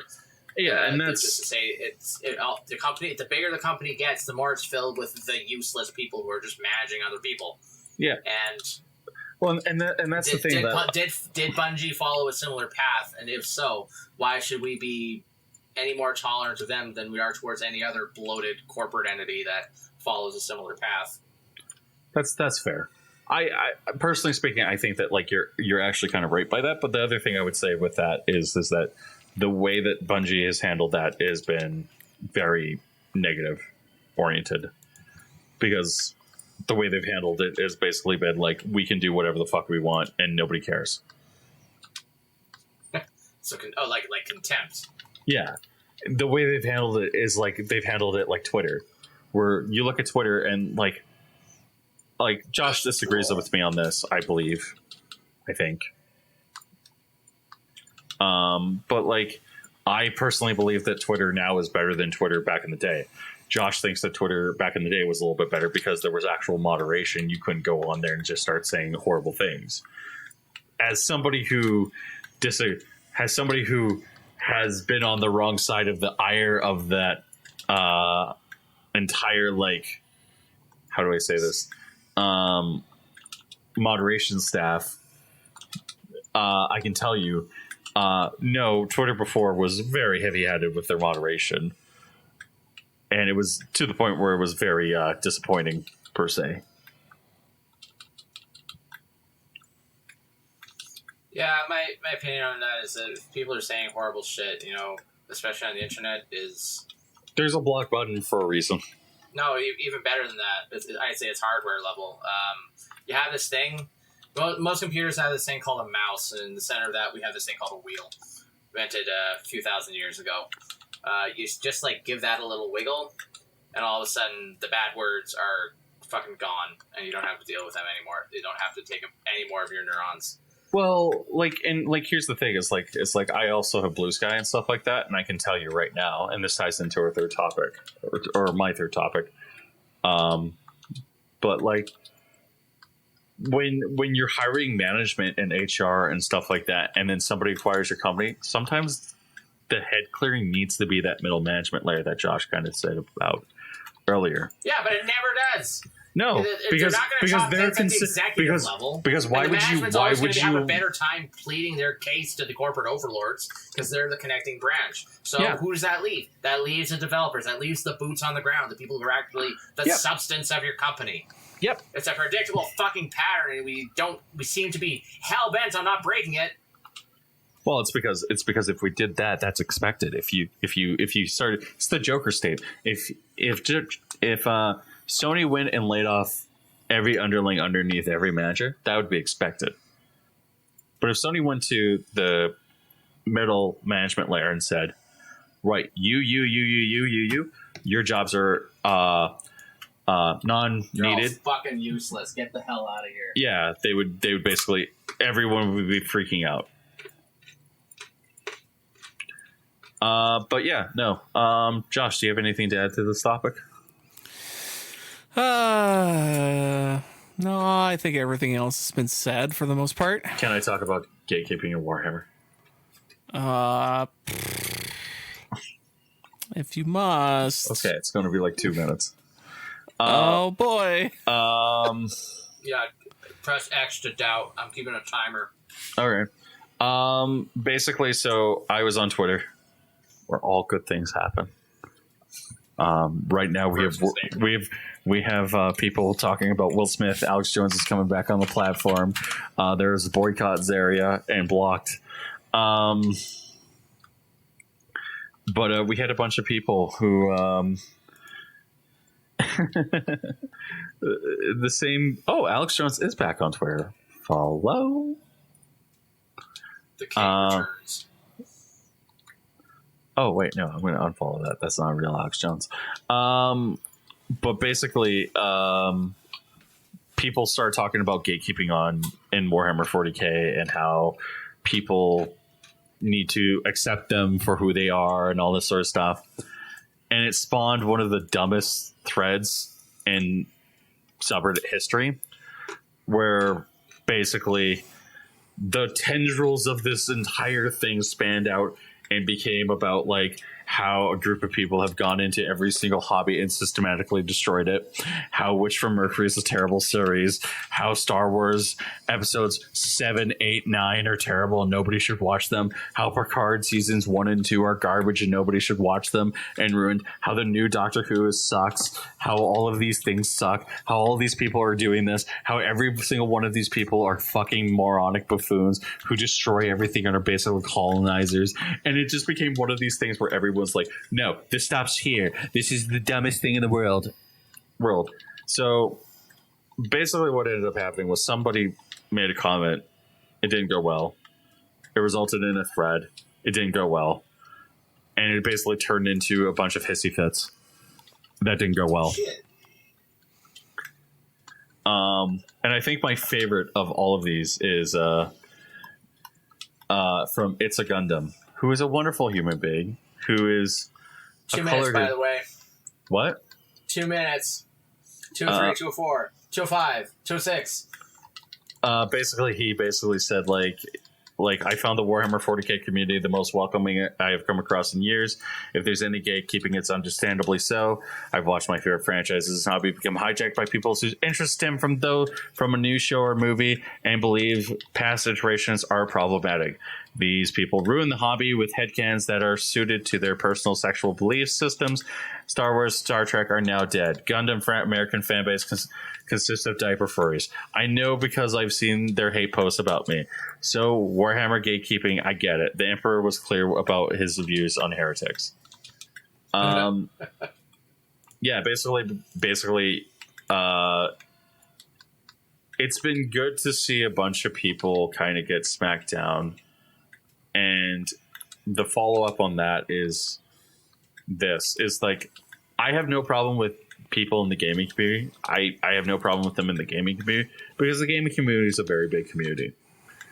I have no problem with those people in the tabletop community because, or not the tabletop community, tabletop RPG community, like D&D and all that stuff, because you can do basically anything with your own group. It's not a big deal.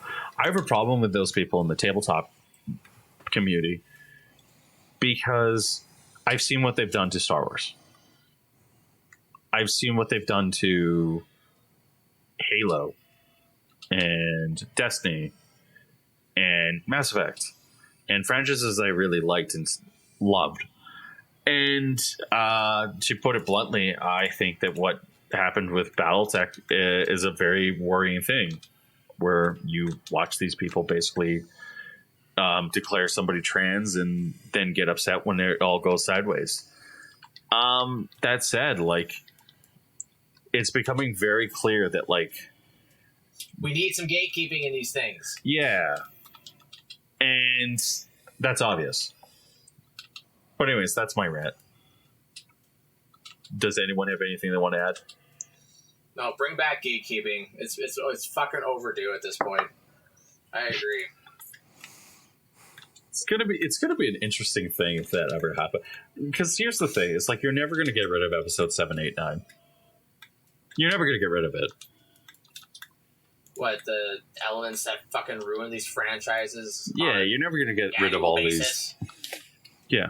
Well, okay, actually, to be fair, there's a case to be made that, okay, looking at Star Wars as the example, it was a very specific group of people and perhaps a very specific set of forces that caused it to go off the fucking rails.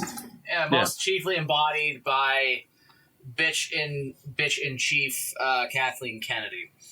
So we could make a case that in Josh, what's your favorite line? Say the line, Josh. Huh? Say the line. Allah is female. What? Who? Kathleen Kennedy. Stick a. Huh? Stick a. What? Stick a chick. Stick a chick in it and make her gay. Oh, yeah. Stick a chick in it and make her gay. Yeah. Okay. Josh is like, I don't want to talk about this anymore. he's like, I'm done. What? Huh? I want to go to bed. Excuse me. I gotta put this pillow on my face. But yeah. No, that's fair. No, you're right, Mike. So what I'm trying to say is there could be a case that in some of these franchises, it's, you know, it's very specific, like, cadres of writers and corporate talking heads who make these abysmal decisions on the direction of the series. And, you know, I feel that, but at the same time, I feel that those people wouldn't have been given nearly the clemency, nearly the power that they had if it wasn't for a lot of people at the ground level saying, "Oh, if only someone would make basically a Mary Sue character the lead of Star Wars, I'd be so happy. If there only were a million bleeding lambs doing that kind of bullshit, then it's possible, it's conceivable that maybe these franchises would have gone in different directions." So, maybe some gatekeeping on the people who insist on making its broadly ideological insertions into these franchises need to be called. Well, like, here's my thing is, like, I, as a BattleTech player, I've seen this happen a little bit too much. It's getting a little concerning, where you're looking at somebody and they're like, Natasha Kerensky, who is a very interesting character, she's trans. And you go look at the lore and you're like, the genetically engineered woman designed that can rip your head off, like you, a normal human being's head off, who is literally designed for war. She's trans? And they're like, yes. And they're like, you go, interesting. And they go, yeah, I know, right? And it's like, where's the lore supporting this? And they go, well, it doesn't exist. They're coded as trans. It's obvious to anybody who's familiar. It's like when you look at like those Zelda things where they're like Link is clearly like trans, and you look at the image and you're like, yeah, those are shadows. Like, I'm sorry, you're just. Incidentally, did Tears of the Kingdom insert ball physics for Link? Was that an actual thing? I thought I saw something about that. Why would I look? don't know. I just Maybe ask Josh. Josh might know. Josh. Do you play Tears of the Kingdom? Does Link have Link ball have cross physics in the Tears of the Kingdom? Ball physics? Yes. Yeah. Did that, I mean, coin purse bounce, son? I saw a post that did it, and I was wondering if it was fake. I mean, I don't. Maybe. Yeah. That's good to know. Yeah. So, but like, the reason why this keeps happening is because the reason why this all spawns from Warhammer is because these people are trying to get female Space Marines in a franchise that already has female Space Marines, which I think exemplifies another point where it's like they're so incompetent and so cocky that they think they know everything about a franchise, and then they make asinine, stupid. Yeah, to be that confident and still be wrong is a special breed of stupidity. They're so cocky that they forget the fact that like it's okay to be wrong. Like, personally speaking, I think that if with GW was like, here's a trans chapter of post, I mean, they would all basically be female at that point because Space Marines can only be male to female. If you wanted to do trans Space Marines, but like that, if GW wanted to do that, yeah, that would be cool. But they would all be Slanesh cultists. like GW would be the only people who could competently make a Space Marine chapter, because they would basically just go, all right, so we made a bunch of trans Space Marines. Yeah, they're basically just Emperor Children's offsprings, and yeah, they're all trans. That's like a that, weird way for that would work. But like the problem is like these people are so incompetent that they don't understand that like it's those models already exist. They're called Sisters of Battle. They exist for a reason, you fucking idiots. You just have to look at the lore and read it, and it's fine. But they don't seem to understand that like that's okay. That like, hey, they're not actual Space Marines. They're kind of considered their own separate thing. And they're just like, so like, they're not women, so I hate it. It's like, well, just give it a try. That's the thing that upsets me about it, is like, they go into a franchise, they make a bunch of assertions, they don't know any of the lore, and then they act surprised when they get exactly what they want, it ruins everything. And then they go, well, why does nobody like this thing anymore? And it's like, because you fucking ruined it. Because you took something that was cool and then you destroyed it, and then you acted like as if you're the victim on top of that. And that's the thing that's offensive, is like the constant assertion of like, but I'm right. It's like, no, you're just an idiot. You're just wrong. Just shut up. Yeah, the kind of assertions that are made that aren't just incorrect, but actually have to at some point contradict and pose themselves against what is already established as true. Look at the holdover maneuver in Star Wars.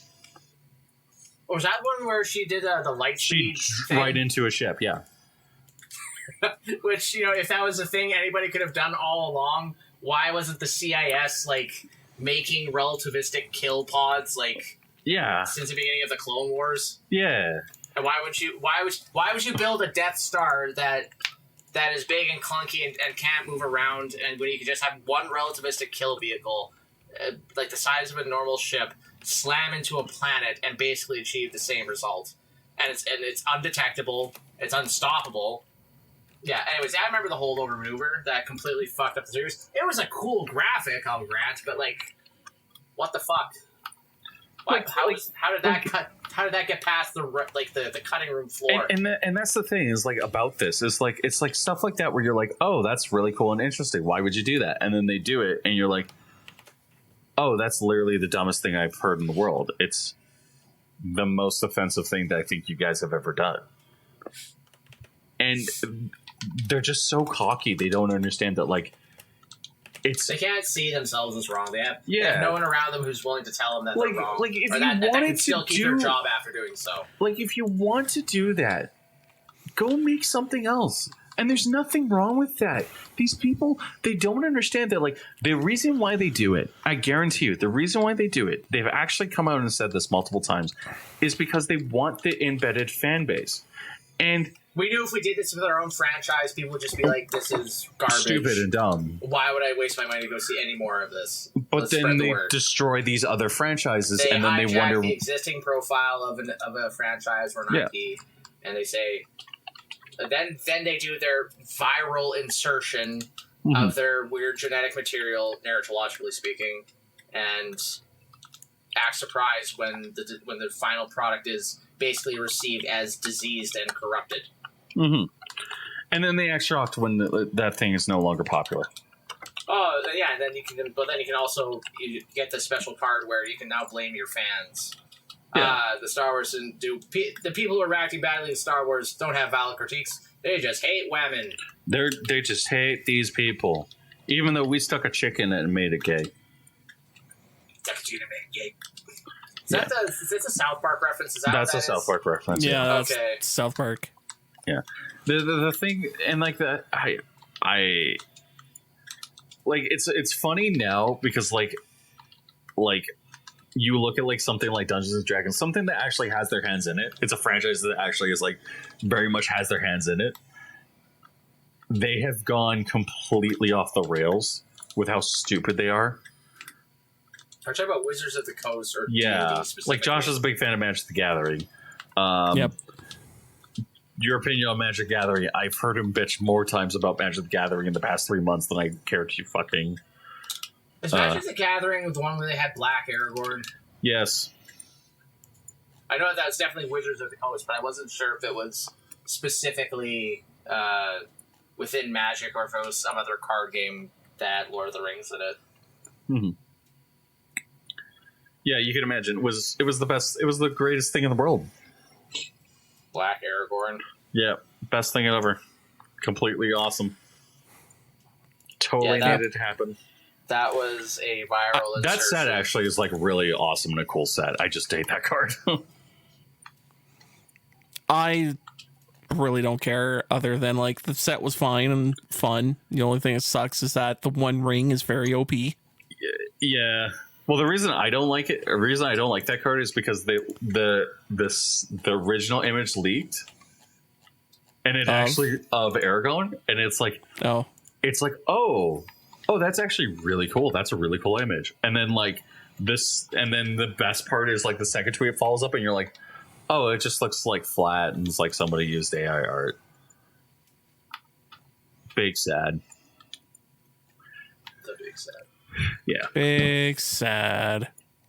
And that's not a big issue. Like at the end of the day. But like, hey, like if so, like the other Black thing, Aragorn isn't a big issue. Yes, it is. No, it's not. Yeah, it is. At the end of the day, no, because it was very explicitly written in a certain way, and to just make blithe textual, like to make a move in blithe textual ignorance, to then insist, nah, he didn't mean what he said there. Mike, most of these people are closet racists. I don't mean to shock you with this fact, but most of them are closet racists. Well, they're approaching it from a very they're approaching it from a very racist place. Racists from like the inverse angle is very strange. Yeah, but it's because they hate themselves. It's apparently because they don't understand that like in order to not be racist, you have to treat the person the same way that you would treat a normal human being. And they don't understand that because they're too stupid. They go, what do you mean I have to just treat the person like an average or normal being? Yeah, treat them like your best friend. They're just the worst part is like they get it in their head that like it's okay in order to do the things that they're doing, and it's just not. But I think that's a podcast. I'm sorry, Josh, for the things. Josh is going to be like, I'm going to kill you in your sleep. I'll be sleeping in my sleep. I'm going to come over to your house, and I'm going to punch you in the throat, and then I'm going to walk away. Thank you, Mike. Thank you, Josh, for hosting me. Thank you, everyone, for listening to the Black Mike Guys podcast. Mike, good luck with your code. Holy shit, this episode's like 2 hours. Hell yeah. Sleeping in my sleep. Yeah, thanks, everyone. Have a good night. Bye. Bye. Okay, yeah, that's right. I need to fucking click out of my game here. I hit stop recording, right?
I don't know.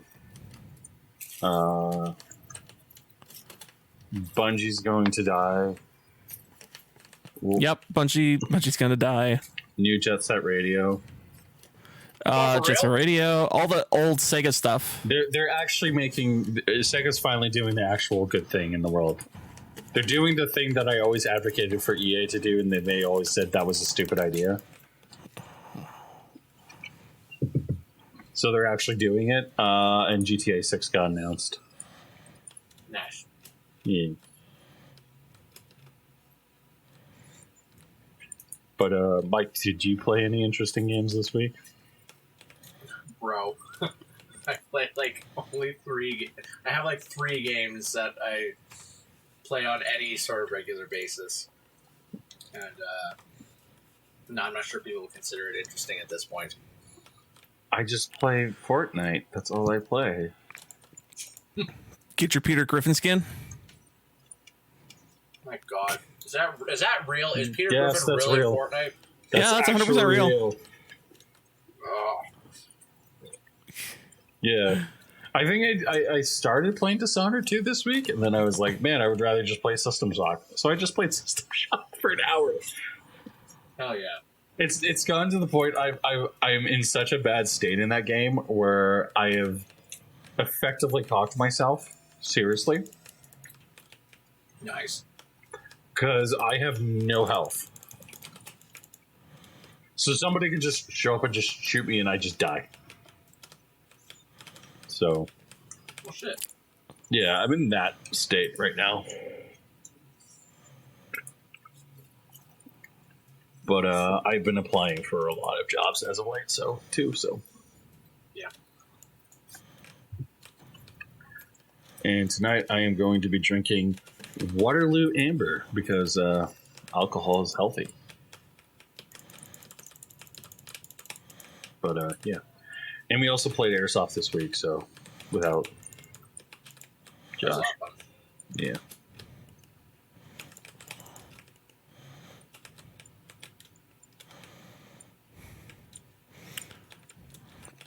I actually played a video game this week. What? There's a video game I want to recommend to you, but it's called Blood West, but it's like a Thief knockoff. Uh-huh. So I don't know if you'll like it or not. Maybe, I don't know. I'll have to look at it. Oh, it's like $22. Why, it's so cheap. Mm. But the game I played is Stop Dead Okay. and Vomitorium. That's cool. Yeah. One is a Metroid-like, and another one is a kind of speedrun-esque video game concept, where the whole concept of the game is you cannot stop moving. The single second you stop moving, you're dead. That's good. which is pretty interesting. Because you get into moments of like, oh, I got to talk to this character, but they want you to stand on one spot, so you run on a treadmill. Just a treadmill out of nowhere. You're just like, oh, a treadmill. Thank God. That sounds interesting. Yeah, it's pretty funny. That's very good. I'm going to probably talk about that further and get into the podcast and shank. Okay. Do you want to start the show, Josh? Probably. All right. We can sync in 3, 2, 1.